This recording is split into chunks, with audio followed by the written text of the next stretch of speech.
Malgré ces cauchemars selon lesquels personne ne ferait d'offre pour un seul requin, une seule licorne ou un seul cochon volant, la vente aux enchères de 2 jours de Damien Hirst chez Sotheby's en 2008 a rapporté un total de 111 millions de livres. Damien Hirst, la rockstar de l'art contemporain, a été le seul artiste dans l'histoire du marché de l'art à vendre ses propres œuvres directement auprès d'une maison de vente aux enchères, en surpassant le système de galerie. Tout lui est permis.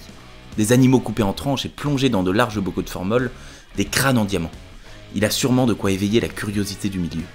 Plus du double du chiffre prévu par les experts de Sotheby's et infiniment plus que le précédent record pour une vente aux enchères consacrée à un seul artiste, celle sur Picasso, qui avait rapporté 20 millions de dollars en 1993. Une somme dérisoire comparée aux chiffres dépensés dans la salle des ventes de Sotheby's à Bond Street, pour un seul des lots mis en vente, le veau d'or, une vache conservée dans du formol, repeinte d'un beau jaune d'or. Un acheteur anonyme y a déboursé 13 millions d'euros. Renoncer à la médiation de 2 galeries prestigieuses qui ont vendu ses œuvres ces dernières années était un geste de défi de la part de l'artiste le plus provocateur, le plus controversé et le plus riche de tous les temps.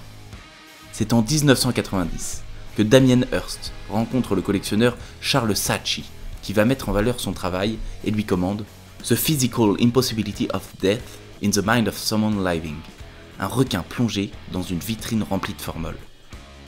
C'est en travaillant pour le MAS Research, une société d'études de marché, que Damien Hirst a appris qu'un coup de fil pouvait tout acheter. Même un requin en Australie pour 6 000 $, 4 000 pour la capture et 2 000 pour le voyage à Londres. Il ira même jusqu'à travailler dans une morgue pour se rapprocher au maximum du thème de la mort, difficile à aborder.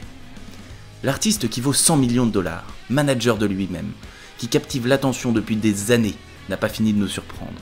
Il présente une immense rétrospective à la Fondation Cartier en juillet 2021 et à Rome à la Galleria Borghese. L'enfant terrible est tout à fait de retour.